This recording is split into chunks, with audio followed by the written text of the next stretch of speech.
Hi, welcome to today's Finance and Procurement Coffee Break. We're here with Richard, who's in a tent. I am. I'm in a tent, so I get to have coffee in a field while chatting about things. So that's quite a nice way to spend a day. So today we're going to talk about scaling the finance and procurement functions and some of the key considerations for both departments.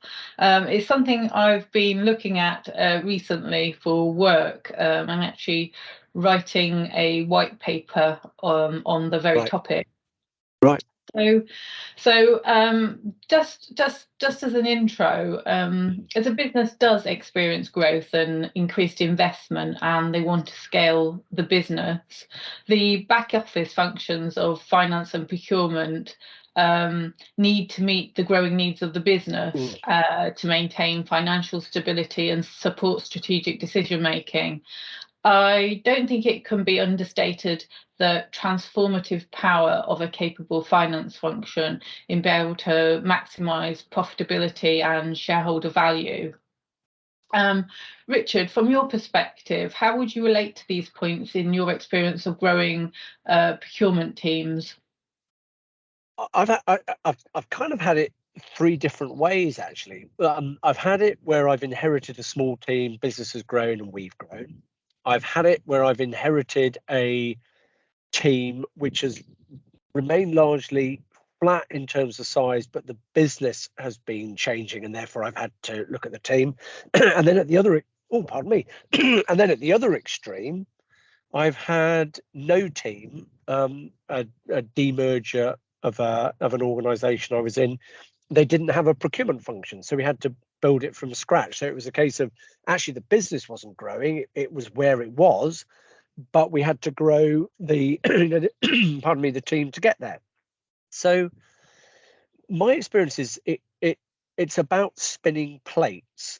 And what do I mean by that? I mean, if you think about, how a function delivers, whether it's, in my case, procurement, it's a combination of tech, people, process, and underlying that kind of, culture and data. And there's, in my view, there's no single formula for how you sort of, if I grow by X% on spend or revenue, I therefore change my team in this way. It isn't like that, because, as business leaders, we're looking at what's the mix of activity we're doing, where is the growth of the business, is it in your directs, your indirects, or across the board? Are there particular categories that are growing more than others? And so all the time you're looking at, how do you advance your technology to better support the business? How do you advance your team to better support the business? How do you adjust your process in light of both of those things and the things that are going on in the business? And by the way, regulation as well. So for me, you're spinning the plates and trying to advance everything to try to keep pace with the business growth, but there's no single approach as to what happens. And I think, just to bring that to life, a lot of organizations, particularly if they start small, maybe they've got a I don't know, say 200 million turnover business, they've got a procurement team of say 5 to 10 people, and the business doubles in size. Well, if the volume of spend is doubling and you're having to do it, it might not be linear. So it might be you go from 5 to 10 to 10 to 15. But essentially, you're going to be probably using basic technology for procure to pay, purchase orders, and all that kind of stuff. And the rest of it's being done on Office. But if you go forward 5 years, and let's say the business doubles again, you've now got the scale where you're probably making investments in procurement technology. Procurement technology is doing some of the stuff that you were doing manually. So maybe to scale, you're advancing the technology a lot more than you're advancing the size of the team. And I know, you've got some really interesting insights on how do you, manage that talent in a scaling situation. I think for me, that's one of the most challenging parts, is making sure that the team you've got and anyone else you bring into the team, the mix of skills and the confidence to use the tech, the process in light of a bigger business, is one of the hardest things to do. But I suppose, look, on a flip side, it's like, I asked you the same question. I mean, what does it look like in a finance team? I mean, what for you? What are the sort of prerequisites for managing to scale a finance team in a growing business? Yeah, sure. So I would say having the right tools and data is key. We talked about data on a We did. previous coffee Yeah, break. yeah. But essentially, if you are in that situation where you described, where you might have some basic systems, but a lot is done on in office tools like, I don't know, like contract management, for example. Right. We If haven't talked about that yet. That yeah, will be a yeah. right Yeah, love-in between I was procurement and just thinking finance. that that's a prime area for lots of It is. manual It work. is. It is. It is. And we'll fit in benchmarking too, because that's a key part of it. And I know Yeah. our audience wants us to talk about that. But yeah, sorry, I interrupted. Yeah. So if you're doing that all quite manually with bad data, it's going to be really very difficult when the business expands, especially if it then expands into different products or services, or the business indeed goes on the acquisition trail and starts buying other companies. Yeah. For me, the prerequisites from a finance point of view is good systems and good data. Right. Otherwise, it's very difficult from a finance point of view to be able to monitor performance and make good investment decisions and timely decisions. Added to that, if your team are going to have to spend a high percentage of their time manipulating data, then essentially you as a business are paying people's salaries to perform tasks that don't really add that much value and tend to be retrospective in nature rather than proactively forecasting future trends and identifying areas that you can make better cost savings. All right. So, but okay, let me just pick you up on that, because the idea of paying people to manipulate data is horrific. So what are I mentioned this before, but I know you've got some thoughts on, how when your business is growing and things around it are changing, what's your approach to talent? I mean, in terms of getting it, finding it, nurturing what you've got, reskilling it. I mean, what's your view on all of that stuff? Yeah. So I think in that situation that I just spoke about, there'll be some people who are happy to spend a lot Yeah. of their time manipulating data, but I would Yeah. say that top talent wouldn't enjoy doing that. So No. if you're going to attract top talent and you're going to retain top talent in your business, they're going to be drawn to businesses that follow leading practices and make the best use of technology. So it could be that as a business grows, let's say you then realise, actually, we're not going to do, if I think from a procurement perspective, contract management and a request for a quote and some of the other things that a procurement team may very well do manually in a smaller business. Let's say we invest in some decent ERP that automates all that. So now they don't have to do that manually. So with your team, you can obviously assess the skill set and upskill a fair amount of that team. So if you're a growing business, if you upskill some of that team, they can be then doing more value adding activities.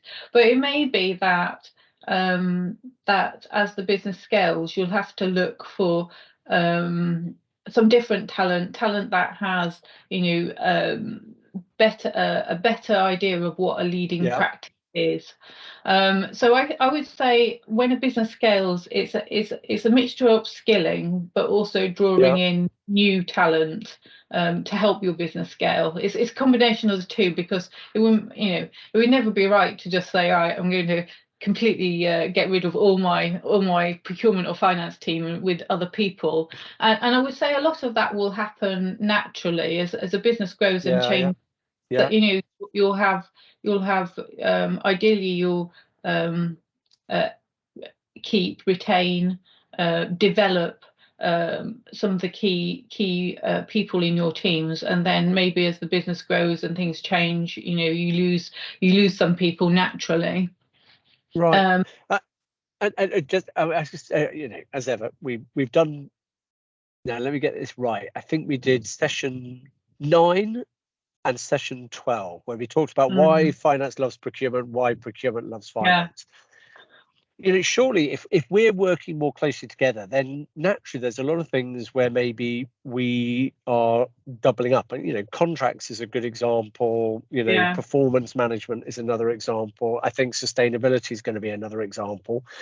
Do you think that there's do you think there's an opportunity where, instead of having effectively two separate teams, by the areas where we naturally are going to be working closely together, then in fact we should share resources? Is that something that's you've come across? Well, yeah, certainly I think when it comes to some areas that you mentioned, and I think another point that's particularly pertinent to businesses that are scaling and growing is working capital. That again we had a right on. So in these areas, it's never good for departments to work in silos. It's always best you have as much as possible a uniformed approach across the business towards ways of working that I think, as we said in that why doesn't finance love procurement, one of those sessions, both of the teams are trying to achieve the same corporate strategy. Right. So yeah. It makes me wonder. It makes me wonder whether actually we shouldn't do a future session on, because I know a lot of organisations actually are bringing together legal, procurement, and finance into commercial teams. They don't call them finance. So you've got pure play procurement doing some stuff, pure play finance doing some stuff, and pure play legal. But actually, anything to do with the commercial operation of the business should be a commercial function, because it's all about getting the goods and services in the right commercial agreements to be able to do it. So, maybe we talk about that in a future coffee break. That could be quite an interesting one. Linked to our coffee break on agile teams and how. Yeah, absolutely. Because then we were talking about cross-functional teams.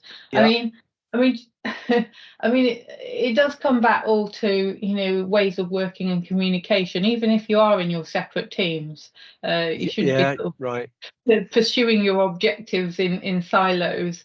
But going back to the sort of prerequisites for scaling a business, I think the real takeaway for me is invest in systems and business processes that are fit for purpose before you want to grow.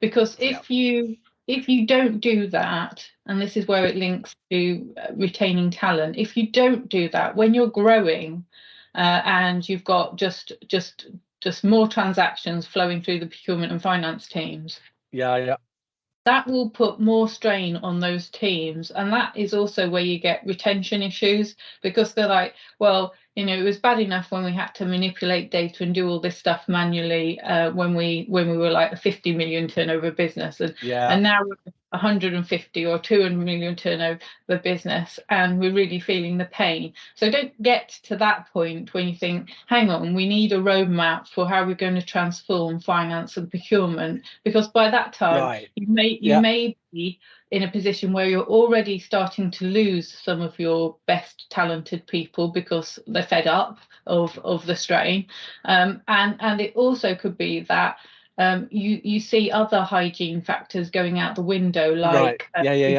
difficulties managing working capital, that perhaps there's other things like the annual accounts are late. It could be that you have some spend leakage as well. So when you have a strain on those teams, all those hygiene factors of the basics start to go out the window. I totally agree. Same with procurement. And I think, you've mentioned a couple of things there, which, we talked about before, which is, accounting data model, having something that actually makes data easy to manage. That's going to be an important part of being able to scale. But also, if you're scaling, right back in our first coffee break, we talked about the importance of vision. And then in the second one, we talked about transformation. And you can't, you need both of those things, clarity about what you're supposed to be achieving as a team to make sure you scale in the right way, right? Yeah. Essentially, it's not just finance and procurement. If you say, right, the business is this size now, and in 5 years' time, we want it to be this size, then for all the back office functions, you should have a roadmap of how those functions are going to support the corporate strategy to achieve that. And what it means for their infrastructure, their data, their people, their processes, all the layers of a target operating model. Exactly. Well, look, we could probably talk for hours, but probably best we wind up and get back to coffee. So look, great discussion. I think, look, what have we heard about? Scaling is not simple. It's not about linear growth of your teams as your business revenue or business spend grows. We've talked a lot about the infrastructure. We've talked about the way you handle data. We've talked about talent. We've talked about the way that you manage your work, particularly the things that you focus on, reporting, analysis. We've mentioned working capital. We could probably have talked about risk as well. We could have talked about relationships externally in the business, and overlaying all of that is that balance between how your people are growing and how your technology is growing in line with the process and the business outcomes. So, and we've even identified a couple of future coffee breaks as well, so that's a complete win. Well, look, thanks everyone. I hope you've enjoyed that discussion. As ever, share your thoughts if you have any. And we've had some suggestions in for future coffee breaks. We're going to be talking about benchmarking one of them, and how procurement use them and how finance use them, and whether there's a difference or whether we could do it better. So until next time, and I may even still be in the tent next time, and I know flapping around. I'll put it up properly. But in the meantime, obviously, from Claire and I, enjoy watching, and see you next time. Bye-bye. Bye. Bye-bye.